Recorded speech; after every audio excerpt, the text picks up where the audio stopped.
तो गाइस कैसे हैं आप सब लोग। फियरलेस मार्शल मास्टर के एपिसोड 03 के साथ हाजिर हूं। तो लास्ट एपिसोड के एंड पे हमने देखा था हमारा मोशान जो होता है जिन फैमिली के यंग मास्टर को बहुत सारे थप्पड़ मारने के बाद जब उसका एल्डर आगे बढ़ता है तो उसके ऊपर भी अपनी फियरलेस फिंगर टेक्निक से अटैक करता है, जिससे वो भी जख्मी होकर नीचे गिर जाता है। नीचे गिरने के बाद उसका जो पागल भाई होता है वहाँ पर तालियां बजा रहा था और कहता है कि बहुत ज्यादा मजा आया, इनको और ज्यादा पीटो। हमारा मोशान सोच रहा था कि जैसा मुझे लगा ही था कि मैं यहाँ पर अपनी पुरानी कुछ टेक्निक्स को यूज कर पा रहा हूँ, जैसे कि मैंने यहाँ पर फियरलेस फिंगर टेक्निक को यूज किया है, कुछ डॉज करने वाली टेक्निक्स को यूज किया है, तो मैं इन टेक्निक्स को यहाँ पर यूज कर पा रहा हूँ। लेकिन ये बॉडी बहुत ज्यादा कमजोर है, जिसकी वजह से ये बॉडी जो है इन पावर्स इन टेक्निक्स को ठीक तरह से परफॉर्म नहीं कर पा रही। तो उसके बाद हमारा मोशान जो होता है वो उन दोनों को उठाकर वहां से बाहर फेंक देता है।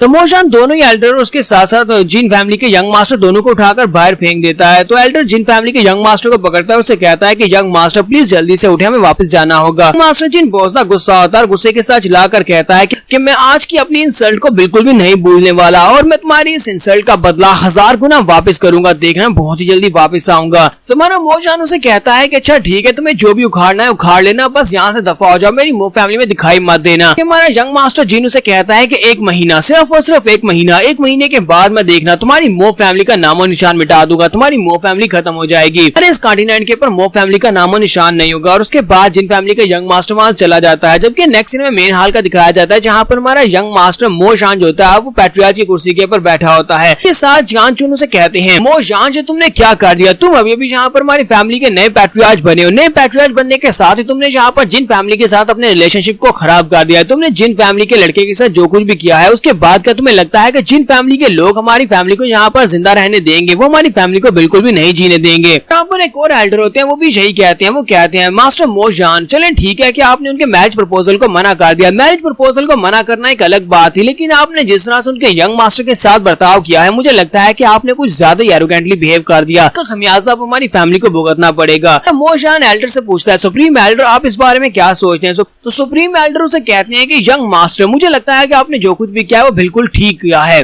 क्योंकि अगर आज भी हम लोग यहाँ पर उनके सामने अपना डर दिखाते तो मुझे लगता है कि हमारी फैमिली और भी ज्यादा बैकवर्ड में चली जाती है और उसके बाद ये सभी लोग हमारी फैमिली को बहुत ज्यादा नीचे दबा देते कि हमारी फैमिली राइज नहीं कर पाती। और साथ ही वो सोच रही होती है, मुझे लगता है कि अगर हमें यंग मास्टर का साथ देना है तो पूरी तरह से साथ देना पड़ेगा, क्योंकि यही हमारी फैमिली को दोबारा से राइज करवा सकते हैं। सुप्रीम एल्डर कहती है कि जब हमारे यंग मास्टर ने उनके यंग मास्टर के ऊपर अटैक किया तो इसका मतलब ये था कि जिन फैमिली को एक अटैक वार्निंग मिल चुकी है कि दोबारा वो लोग मो फैमिली में आकर इस तरह एरोगेंटली बिहेव नहीं कर सकते और जो चाहे वो आकर नहीं कर सकते, क्योंकि हमारी मो फैमिली में कोई तो ऐसा है जो कि मो फैमिली की रक्षा कर रहा है। सुप्रीम एल्डर के साथ बाकी के जो दोनों एल्डर्स होते हैं वो सभी लोग वहाँ पर सुप्रीम एल्डर की बात सुनने के बाद चुप हो जाते हैं। सुप्रीम एल्डर हमारे मास्टर से कहती है, यंग मास्टर से कहती है कि यंग मास्टर क्यों ना तुम यहाँ पर इस मौके का फायदा उठाओ और यहाँ पर कुछ बात कहो, तुम यहाँ पर अपनी फैमिली के लोगों से अपने एल्डर्स के साथ कुछ बात करो। तुम्हारा मोशन उनसे कहता है अगर तुम्हारी मो फैमिली यूनाइटेड नहीं है, अगर हम लोग एक साथ मिल जाते हैं तो हम लोग मिलकर किसी भी बड़ी फैमिली का मुकाबला कर सकते हैं। बाकी की चारों बड़ी फैमिली हमारे सामने कुछ भी नहीं होंगी, बस हमें एक साथ मिलकर आगे बढ़ना होगा। हमारा मोशन उनका खड़ा हो जाता है और उन सभी लोगों से कहता है कि सभी लोग मेरी बात को ध्यान से सुनो, चाहे हमारी मो फैमिली पास्ट में जैसी भी थी वो सारा कुछ पास्ट में गुजर गया, लेकिन आज के बाद से मैं तुम लोगों से वादा करता हूँ कि अब मैं तुम्हारा नया मास्टर हूँ। तो तुम्हारा नया मास्टर बनने के बाद से आज के बाद जो भी हमारे पर अटैक करने के लिए आएगा, जो भी हमें बुली करने के लिए आएगा, हम उन्हें नहीं छोड़ेंगे। हमारी मो फैमिली को डिस्ट्रॉय कर देगी, चाहे हमें आखिरी रिसोर्सेज को यूज करना पड़े। हमारा मोशन यहाँ पर उन सभी के सामने बहुत ही पावरफुल अल्फाज का चुनाव करता है। वो उनसे कहता है कि जो भी हमारी मो फैमिली को आज के बाद से बुली करने के लिए आएगा उसके लिए सिर्फ और सिर्फ एक ही लफ्ज होगा और वो मौत है। यहाँ पर मीटिंग खत्म करने के बाद हमारा मोशन वापस अपने रूम में आ जाता है। अपने रूम में आने के बाद हमारा मोशन कहता है तो फाइनली यहाँ पर अब मुझे काफी ज्यादा सुकून मिल रहा है, मैं यहाँ पर अकेला हूँ। मोशन कहता है कि थोड़ी देर पहले मुझे अचानक से अपनी बॉडी के अंदर बहुत ही स्ट्रेंज एनर्जी महसूस हुई थी, चलो उसे चेक करते हैं। तुम्हारा मोशन वहीं पर बैठकर दोबारा से कल्टीवेट करना स्टार्ट करता है। वो मेडिटेशन की शेप में जाकर बैठ जाता है। वो मेडिटेट करने के लिए बैठता है तो उसी के साथ उसकी बॉडी के अंदर उसे अपनी तलवार महसूस होती है, उसकी पुरानी तलवार जो कि पिछली लाइफ में उसके पास थी। मोशन कहता है नहीं ऐसा नहीं हो सकता, ये मेरे पास कैसे हो सकती है, ये तो स्वर्ड स्कारलेट रंबल है, मेरे कीवर्ड के अंदर ऐसे कैसे हो सकती है, क्योंकि मैं तो रीइंकार्नेट हुआ हूँ। साथ ही बताता है कि स्कारलेट रंबल उसे कहाँ से मिली थी और कैसे मिली थी। वो कहता है कि ये एक लेजेंडरी वेपन है जो कि मुझे मिला था एक एक्सपीडिशन के दौरान। डीमन का पैलेस था जहाँ पर स्कारलेट रंबल नाम का एक डीमन रहा करता था और उस डीमन के मरने के बाद ये स्वर्ड जो थी ये स्कारलेट रंबल बन गई। वो स्कारलेट रंबल जो डीमन था वो एक तलवार के अंदर चेंज हो गया और उसके बाद से वो मेरे साथ मर्ज हो चुका है, यानी कि वो तलवार जो है वो मेरी बॉडी का हिस्सा बन चुकी है। लेकिन मुझे इस बात का आइडिया नहीं था कि ये तलवार मेरे साथ दोबारा यहाँ पर रीइंकार्नेट हो जाएगी और मेरे पास ही होगी। मोशन कहता है कि ये तलवार मुझे काफी ज्यादा बुरी हालत में लग रही है, पता नहीं इसको रिपेयर भी किया जा सकता है या नहीं। और इसी के साथ उसकी आंखें खुलती हैं और वो सामने देखता है तो उसके सामने वो तलवार होती है, यानी कि वो अपने स्पिरिचुअल सी के अंदर चला जाता है। मोशन को पता भी नहीं चलता कब वो अपने स्पिरिचुअल सी के अंदर चला गया। तो वहाँ पर वो तलवार उसके सामने होती है और उसके साथ उसके बहुत सारे तलवार के टुकड़े भी होते हैं। उसका हैंडल और उसके साथ उसकी थोड़ा सा हिस्सा जो होता है वो जुड़ चुका होता है, लेकिन उसके बाकी के सभी टुकड़े अलग अलग होते हैं। तुम्हारा मोशन कहता है ये क्या है कि मैं अपने स्पिरिचुअल सी के अंदर हूँ और मैं अपनी तलवार के बहुत ज्यादा करीब हूँ, लेकिन ये तलवार इतनी बुरी हालत में क्यों है। मोशन कहता है कि यहाँ पर इस तलवार के इर्द गिर्द काफी सारी अजीब सी हवा भी चल रही है और ऊपर से इसके अंदर से जो बीट की साउंड निकल रही है वो बीट की साउंड मेरी बॉडी की बीट की साउंड के जैसी क्यों है। लगता है जैसे कि ये मेरे नर्वस सिस्टम का हिस्सा हो। पर स्कारलेट रंबल के जितने टुकड़े आसपास उड़ रहे होते हैं। मोशन कहता है काश मेरे पास कोई तरीका होता जिससे मैं इन सभी टुकड़ों को दोबारा से इस तलवार के अंदर जोड़ पाता। तो वहीं पर एक छोटे टुकड़े को दिखाते हैं जो कि उड़ता हुआ एक सुराख की तरफ आगे बढ़ रहा होता है जहाँ पर वो फिट हो सके। मोशन कहता है ये क्या, इसको लगता है मैं फिट कर सकता हूँ। अपने हाथ सामने की तरफ करता है, उसको कंट्रोल करने की कोशिश करता है, उसको कंट्रोल करते हुए टुकड़े को उस तलवार के अंदर जोड़ देता है। जैसे वो तलवार के अंदर जोड़ती है इसी के साथ वो तलवार का हिस्सा बन जाता है, उसके साथ मर्ज हो जाता है। मोशन कहता है ये क्या, मैं तो यहाँ पर इस टुकड़े को जोड़ सकता हूँ, यानी बाकी के टुकड़ों को भी जोड़ा जा सकता है। जैसे वो उसको जोड़ता है इसी के साथ ही मोशन को एक झटका लगता है, मोशन को एक झटका लगता है और इसी के साथ ही मोशन की पावर्स बढ़ती है। तुम्हारा मोशन कहता है मैंने यहाँ पर ये तो बिल्कुल भी नहीं सोचा था कि एक तलवार के टुकड़े को जोड़ने पर मेरी एनर्जी बढ़ेगी। क्या मुझे काफी ज्यादा पावर मिल गई है। जितना ज्यादा मैं तलवार को जोड़ता जाऊंगा, जितने ज्यादा टुकड़े इसके साथ जोड़ूंगा उतनी ज्यादा मेरी पावर बढ़ती जाएगी। और फिर साथ ही हमारा मोशन फिर से वहाँ पर एक जबरदस्त चीख मारता है, क्योंकि अभी उसके पास जिसकी बॉडी है वो बहुत ज्यादा कमजोर है, इसी वजह से वो इतनी ज्यादा स्ट्रेंथ को अपनी बॉडी के अंदर समा नहीं पाता और इसकी वजह से वो एक जबरदस्त चीख मारता है। के बाद जब उसकी आंखें खुलती हैं तो वो अपने बिस्तर के ऊपर होता है। तुम्हारा मोशन कहता है ये क्या, मुझे लगता है कि मैंने सारी की सारी एनर्जी को अपनी बॉडी के अंदर एब्जॉर्ब कर लिया। शुक्र है कि मैं एंड तक टिका रहा, वरना ये कमजोर बॉडी जो है कहीं ऐसा नहीं होता कि वहीं पर पावर को एब्जॉर्ब करने के दौरान ही खत्म हो जाती। तुम्हारा मोशन कहता है यहाँ पर ये तरीका तो ठीक है कि मैं अपनी तलवार को उसके फ्रेगमेंट्स के साथ जोड़कर अपनी एनर्जी को इंक्रीज कर सकता हूँ, लेकिन इसमें बहुत ज्यादा टाइम लगेगा और साथ में इसमें बहुत ज्यादा एनर्जी कंज्यूम हो रही है। वो सिर्फ एक फ्रेगमेंट को वहाँ पर जोड़ने में मेरी बहुत सारी एनर्जी कंज्यूम हो गई और इसके साथ मेरी की पावर तो काफी ज्यादा बड़ी है। मोशन कहता है अगर मुझे वहाँ पर हजारों लाखों टुकड़ों को दोबारा से तलवार के साथ जोड़ना है तो फिर मुझे लगता है कि मुझे यहाँ पर तकरीबन 100 साल तो लगेंगे। पता नहीं मैं इसको ज्यादा तेज कैसे कर सकता हूँ। हो सकता है कि मेरे पास कोई ना कोई ऐसा तरीका मुझे मिल जाए जिससे कि मैं इस